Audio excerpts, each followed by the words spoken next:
विघ्न हरण मंगल पूर्ण करहु मम काज।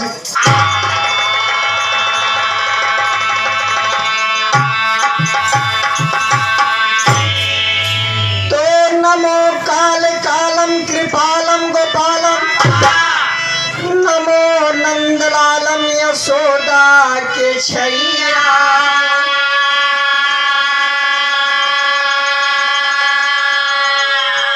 नमो खल विदारम नलिन नेत्राय, नमो वासुदेवा गोवर्धन उठैया।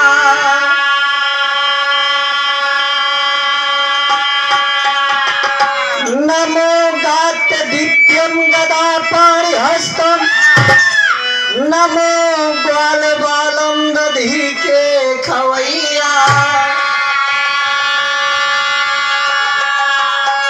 नमो झुक झुकाते हैं श्री रमेश चंद्रमा, श्री गुरु माधव की जो सहैया।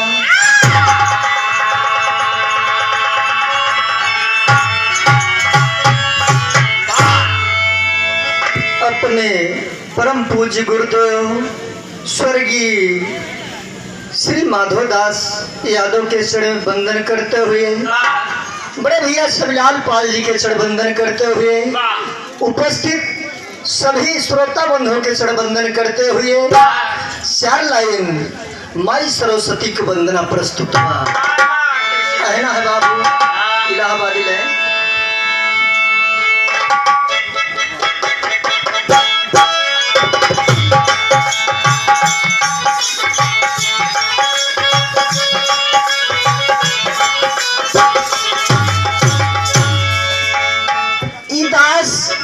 आज लाचार बा ओ माई से कहत बा अम्मा एह दास के लाज आज तोहरे हाथे बा। अब कौने विधा से कैसे आई के हमार सहायता करत होके आपके जिम्मेदारी बा। ए भैया कहना है, अरे बताओ शाही जैसे आवा गीत गवावा जननी।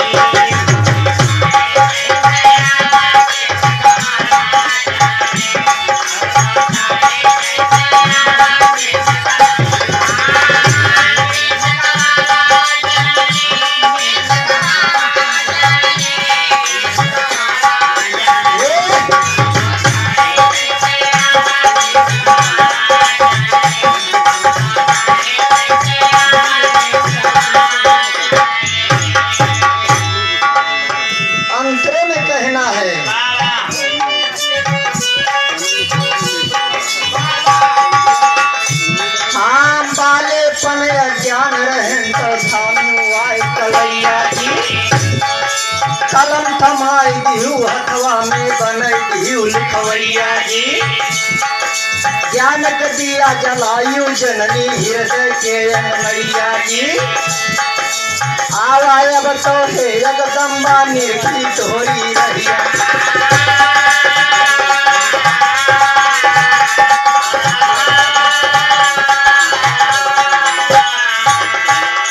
तो कर जोड़ी के तो है मनाई, तो कर जोड़ी के तो है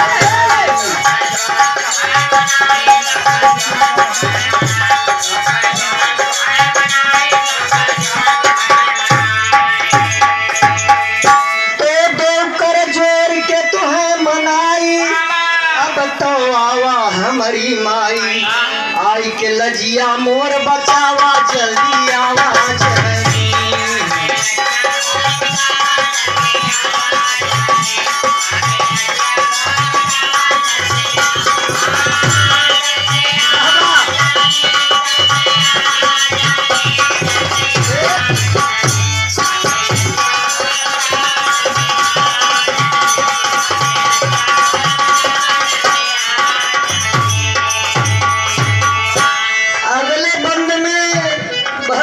से कहता है माँ, अगर इस दास से, इस लड़के से, इस बच्चे से कोई गलती हो गई है माँ क्षमा करना माँ।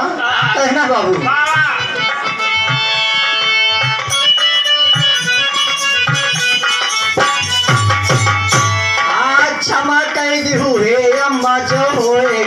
गुनहिया जी झर झर नैना बरसे माता निरखा तोहरी रहिया जी सभा बीचे सहाय ही अब पकड़ाया एक बहिया जी चारों ओरी अंधकार बा सुझत नाइन रहिया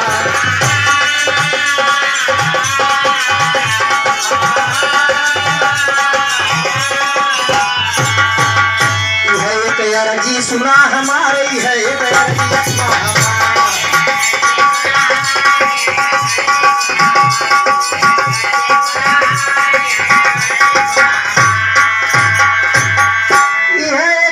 जी सुना हमारे अरे बनवरिया भाव से कह गया पार अरे हंस उड़ाए के जननी आवादी के गवा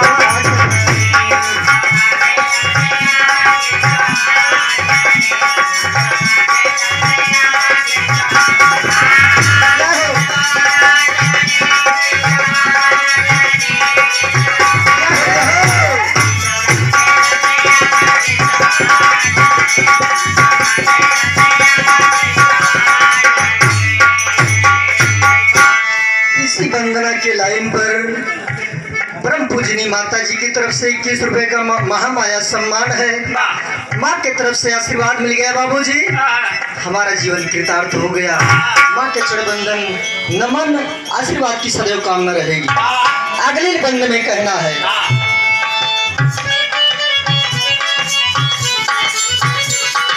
धवल वसनबा श्वेत यसनबा निर्मल ज्ञान सिखायो माँ हाँ सच्चे मन से जो कोई पूजा तू विद्वान बनाए माँ सूरदास तो सूर रहे कैसे के पग रचवायु माँ हे जगदम्मा ब्रह्म प्यारू तू ब्रह्म प्यारी कहलायु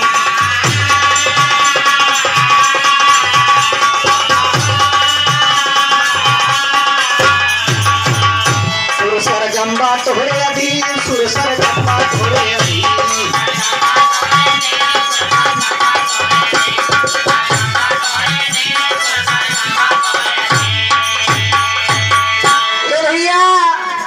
देवतर में जब विभाग का बंटवारा हो लागना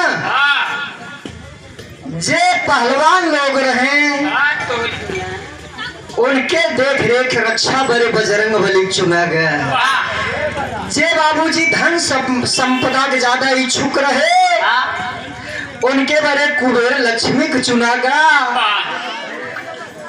जे पढ़े लिखे वाला लड़का रहे जे हमारी नाय नचनिया बजनिया रहे उनके बड़े माई सरस्वती दीन का अधिकार कि जेका चाहबू उठाई देबू जेका चाहबू तो कहना है सुर सरगम्बा तोहरे अधीन सुर सरगम्बा तोहरे अधीन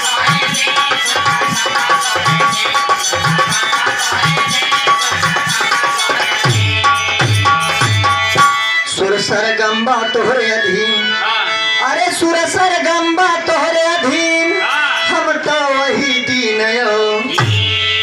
अपने लाला का नरवावा गीत गवावा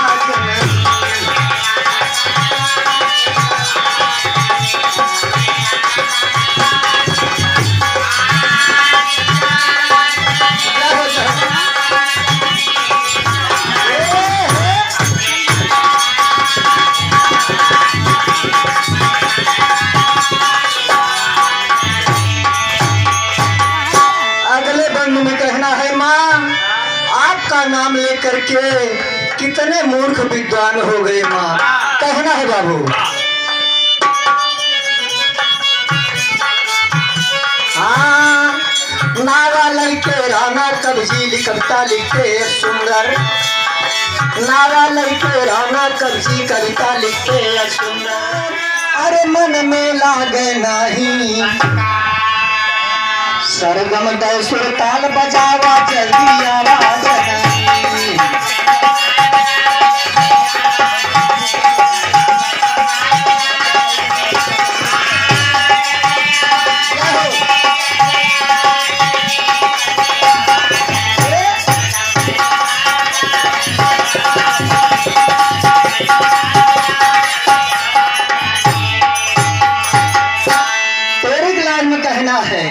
माँ कहाँ से? अरे राम, हृदय के बीच डारा डेरावा, हृदय के बीच डारा डेरावा, चाहे हंस उड़ावा चाहे लावा शेरवा, हृदय के बीच डारा डेरावा।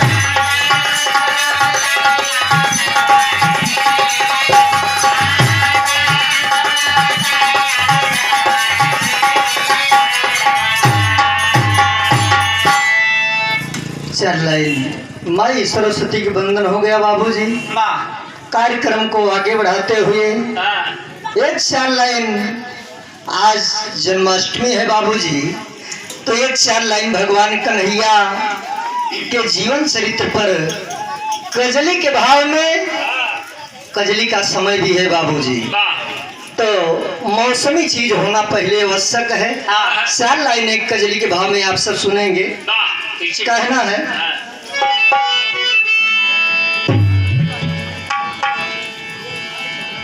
सीन वह समय के बाद जब भगवान कन्हैया गोकुला छोड़ के मथुरा चला गए।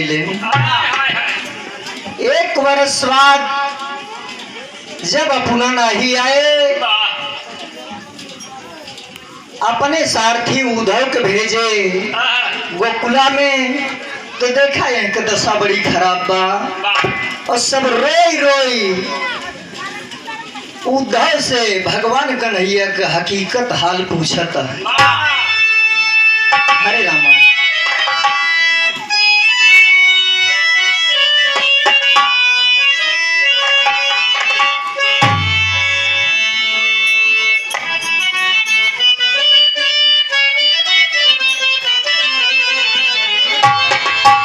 बढ़िया अपने अवध क्षेत्र के पारंपरिक कजरी के भाव में है कर कहना है, हरे रामा पूछे बिकल ब्रजनार, श्याम उद्धव कहिया ले आई है ना।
सबसे छल कई के चला गए, तब से सारी व्यवस्था गड़बड़ाई के बाद न क्यों श्रृंगार करता है।